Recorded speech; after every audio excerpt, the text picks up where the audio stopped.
Atenção! Começa agora uma teleaula de língua portuguesa do ensino médio. Você vai assistir a teleaula de número 39. Bons estudos!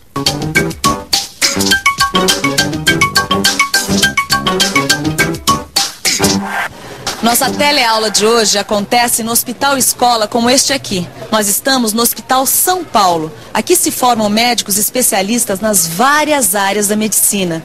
Este hospital está associado à Escola Paulista de Medicina. Nós vamos conversar agora com o Dr. Eduardo. Ele é médico residente. Queria que você explicasse pra gente o que é um médico residente. Médico residente é um médico que já terminou sua formação universitária e que deseja se especializar em um sistema sob supervisão de outros médicos mais experientes ou docentes e que tem uma dedicação quase exclusiva ao hospital, escola. Praticamente o residente mora no hospital. E você está de plantão hoje? Hoje eu estou de plantão. Quer dizer que o Dr. Eduardo também é um médico plantonista, ou seja, além dos horários normais, ele também atende à noite, aos domingos e feriados. É muito cansativo fazer plantão? Dar plantão é realmente atividade cansativa, mas normalmente a gente acaba incorporando aos hábitos isto. Obrigada. Na teleaula de hoje você vai conhecer outro médico plantonista e também vai conhecer várias outras coisas. As diferenças entre a linguagem médica e a linguagem do dia a dia. Como funciona o narrador quando se conta uma história? O que é uma oração predicativa? E ainda conhecer Ariano Suassuna, um escritor brasileiro moderno que já é um clássico. Agora vamos para a cena texto de hoje. E eu vou ficar aqui de plantão para esclarecer as dúvidas que surgirem. Até já.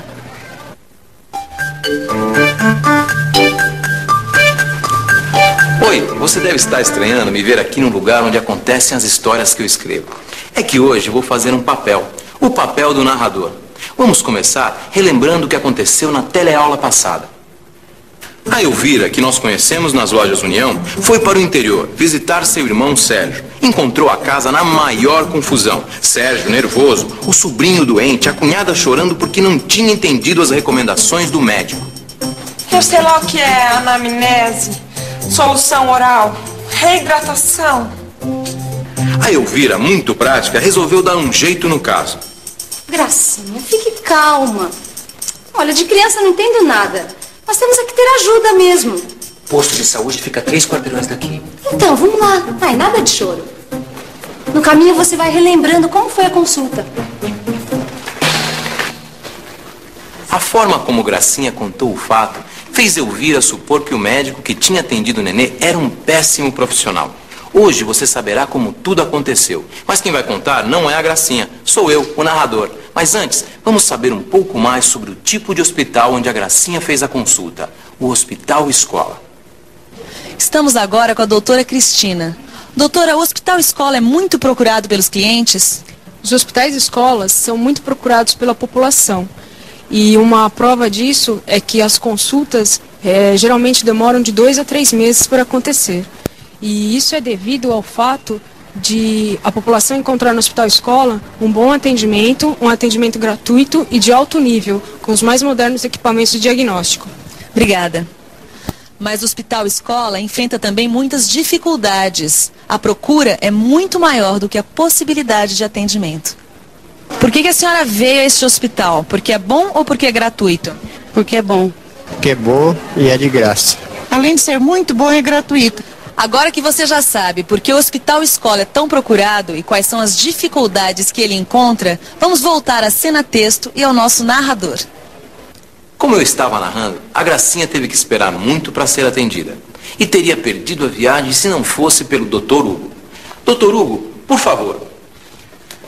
Eu sou o Dr. Hugo, eu sou médico residente. Hoje eu fiz plantão lá na emergência e já faz 12 horas que eu estou no ar, mas graças a Deus chegou a hora de eu voltar para casa. Doutor, eu estou esperando tem horas e ainda não fui atendida. O médico constata que uma rápida consulta poderia diminuir o sofrimento da mãe. Por favor, entra no consultório. Vamos começar com uma rápida anamnese. É Dona Maria das Graças, tá certo? Qual é o seu problema? Eu acho que o problema todo foi um mingau que parece que embuchou na boca do estômago. Com isso, o menino parou de obrar durante 2 dias. De lá pra cá tá que parece água. Depois ele começou a pôr pra fora. Nem água ele tá vertendo mais, doutor. Tá enrugando todo. Os livros de medicina não falam como a Gracinha. E o doutor Hugo é recém-formado. Ele não aprendeu esse tipo de linguagem na escola. Até se adaptar, precisa de tempo e de imaginação. Vamos ver no dicionário o que a Gracinha quis dizer. Embuchar, verbo transitivo direto. 3. Encher o estômago até saturar e ficar obstruído. Obrar, verbo transitivo direto. 4. Defecar. Verter, verbo transitivo direto. Popular, urinar. É claro que o Dr. Hugo não podia abrir um dicionário no meio da consulta. Impaciente com a sua dificuldade de entender completamente o que ouvia, resolveu passar logo ao exame físico. Essa criança está num princípio de desidratação, não muito intensa. Os sintomas são evidentes, olha. Elasticidade cutânea um pouco diminuída, uma leve depressão na fontanela, os olhinhos um pouco encovados e ausência de febre. Parece que esses dois não falam a mesma linguagem. Apesar de falarem a mesma língua, o português. Seu filho está precisando de uma reidratação, mas não se preocupe que não vai ser necessária a via intravenosa. Uma solução oral com certeza vai resolver o problema. A senhora sabe fazer um soro caseiro, não sabe? Muito bem. Ofereça esse soro às colheradas, espaçando-as para favorecer a tolerância gástrica da criança. E não vai ser necessário nenhum outro tipo de terapêutica, hein? Por hora. Nem mesmo antipirético. E por hoje, suspenda a alimentação. Assim acaba a consulta. O médico, satisfeito por ter indicado como evitar a desidratação intensa da criança, a mãe, frustrada por sair como chegou. Esta é a versão dos fatos, tal como aconteceram. Na verdade, o jovem médico e a jovem mãe situavam-se em mundos diferentes. Obrigado, Dr. Hugo. Obrigado, Gracinha. Narrador, eu acho pouco provável essa situação que você narrou. Um médico jamais se dirige assim a uma paciente. Você sabe que eu concordo com ela, viu? Em geral, os médicos eles tentam simplificar um pouco a linguagem. E eles procuram se adaptar ao nível e ao conhecimento do paciente. Eu sei, gente. Assim é que deveria ser a atitude correta. Mas a minha história é justamente sobre as diferenças de linguagem. Para resolver o problema desses dois, eu vou entrar na história desta vez como intérprete. Eu acho que o problema todo foi um mingau que parece que embuchou na boca do estômago. Ela acha que o estômago dele ficou obstruído por um mingau. Com isso, o menino parou de obrar durante 2 dias. De lá pra cá tá que parece água. Depois ele começou a pôr pra fora. Nem água tá vertendo mais, doutor. Ele passou a fazer cocô mole direto. Depois começou a vomitar e parou de fazer xixi. Essa criança está num princípio de desidratação. Não muito profunda. Os sintomas são evidentes, olha. A elasticidade cutânea um pouco diminuída, uma leve depressão na fontanela, os olhinhos encovados e ausência de febre. O nenê está com comecinho de desidratação. Dá para ver os sinais. A pele está frouxa, a moleira está um pouco baixa, os olhos estão fundos. Seu filho está precisando de uma reidratação, mas não se preocupe que não vai ser necessária a via intravenosa. Uma solução oral vai resolver seu problema. A senhora sabe fazer soro caseiro, não sabe? Seu filho está precisando de uma reidratação. Não se preocupe, ele não vai ter que tomar injeção. Muito bem. Então, ofereça esse soro às colheradas, espaçando-as para favorecer a tolerância gástrica. E não vai ser necessário nenhum outro tipo de terapêutica por hora. Nem mesmo antipirético vai ser necessário. Por hoje, suspenda a alimentação. Ofereça o soro às colheradas, para não forçar o estômago. Por enquanto, ele não precisa de outro tratamento. Eu nem vou passar remédio para febre. Mas não esqueça, só o soro, nada de comida. Ficou mais fácil, não ficou? No seu livro de estudos, você vai encontrar o significado das palavras e um exercício parecido com esse. Traduzir a conversa de Gracinha com o médico. E agora, vamos nos concentrar na gramática.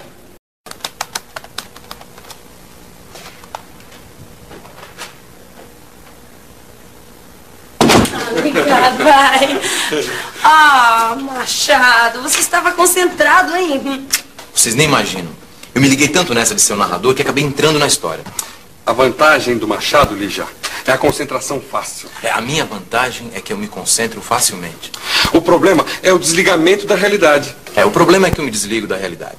O jeito é uma sacudidela de vez em quando. O jeito é me sacudir de vez em quando. Ô Machado, quer parar de repetir tudo que o Alencar fala? Você parece um papagaio. Na verdade, você parece um papagaio mesmo. Não, eu não estava repetindo o que o Alencar falou. Eu só estava transformando os predicativos do sujeito em orações predicativas. Como é que é? Na aula passada, você lembra? A gente viu que era predicativo do sujeito. A Gracinha é calma. Só que hoje, a Gracinha estava nervosa. Os adjetivos calma e nervosa caracterizam a palavra gracinha, que é o sujeito das duas orações. Ambos os adjetivos estão no predicado. Agora vamos ver de novo a minha conversa com Alencar. A vantagem do Machado, Lígia, é a concentração fácil. A minha vantagem é que eu me concentro facilmente. O problema é o desligamento da realidade. O problema é que eu me desligo da realidade. O jeito é uma sacudidela de vez em quando. O jeito é me sacudir de vez em quando. A vantagem é a concentração. A vantagem é que eu me concentro. O problema é o desligamento. O problema é que eu me desligo. O jeito é uma sacudidela. O jeito é me sacudir. Interessante. Nós temos aí 3 sujeitos. A vantagem, o problema e o jeito. E 3 verbos de ligação. É e é. E o que vem depois da fala do sujeito. Só que eu falei período simples. A vantagem é a concentração fácil. Só tem um verbo. Portanto, é um período formado por uma oração só. E eu transformei o período simples do Alencar em período composto. A vantagem é que eu me concentro facilmente tem 2 verbos. Ser e concentrar. A segunda oração é uma oração subordinada, como a gente já viu em outras aulas. Tá, então a segunda oração também faz o papel do substantivo, não faz? Faz, por isso é uma oração subordinada substantiva. E como a oração continua indicando o predicativo do sujeito, o nome completo é oração subordinada substantiva predicativa. Simplificando, o predicativo do sujeito que foi transformado em oração se chama oração predicativa. Oração predicativa. Ufa, eu vou precisar de mais exemplos para entender isso. A vantagem do hospital-escola é o bom atendimento. Período simples. O bom atendimento é o predicativo do sujeito. A vantagem do hospital-escola é que as pessoas são bem atendidas. Que as pessoas são bem atendidas é a oração predicativa. O problema era a desidratação do menino. A desidratação do menino é o predicativo do sujeito. O problema era que o menino estava desidratado. Que o menino estava desidratado é a oração predicativa. No seu livro, você vai encontrar mais exemplos de orações predicativas. E para você gravar bem, é só fazer os exercícios. Na cena texto de hoje, você viu como linguagens diferentes confundem as pessoas, mesmo quando elas falam a mesma língua. Essa confusão sempre dá assunto para escritores. Desde gente que está começando como eu, até clássicos da literatura brasileira, como o paraibano Ariano Suassuna. Ariano Suassuna nasceu no sertão paraibano, mas vive no Recife. Escreve romances e principalmente peças de teatro. Para ver como o Suassuna trata o problema da linguagem, a Lígia e o Alencar vão ler um trecho da peça A Farsa da Boa Preguiça. Um diálogo entre uma mulher da cidade e um poeta popular. Vamos ver como um entende ou desentende o que o outro fala. O enterro do meu canário foi coisa pra muito luxo. Veio o gato da vizinha e passou ele no bucho. Comprei uma galinha por 5.500. Bati na titela dela, meu canário cantou dentro. Então, dona Clara Bela, gostou? É inteiramente sem sentido. Podia-se pensar num pouco de surrealismo. Talvez seja o que você pense. Mas surrealismo com titela de galinha, francamente, não convence. Em suma e para resumir, no começo, trivialidade sem pretensões. No fim, subliteratura com pretensões. Mas, dona Clara Bela, a senhora deve ser muito inteligente, porque fala tão difícil que a gente chega e esmorece. A gente não esmorece tão facilmente, não é? E é para que todo mundo se entenda que existem as teleaulas. E a revisão já vem aí. E atenção, se liga aí, que é a hora da revisão. Na teleaula de hoje, você viu as vantagens e as dificuldades de um hospital-escola. Estudou as diferenças de linguagem entre um médico e uma paciente. Acompanhou a função do narrador de uma história. Aprendeu a transformar o predicativo do sujeito numa oração predicativa. e ficou conhecendo um pouco da vida e da obra de Ariano Suassuna, um dos maiores escritores do Brasil. Na teleaula que vem, você vai saber como a Gracinha resolveu, enfim, o problema de saúde do filho. E nós vamos continuar resolvendo os problemas com a comunicação, porque nós estamos aqui para isso. Até a próxima.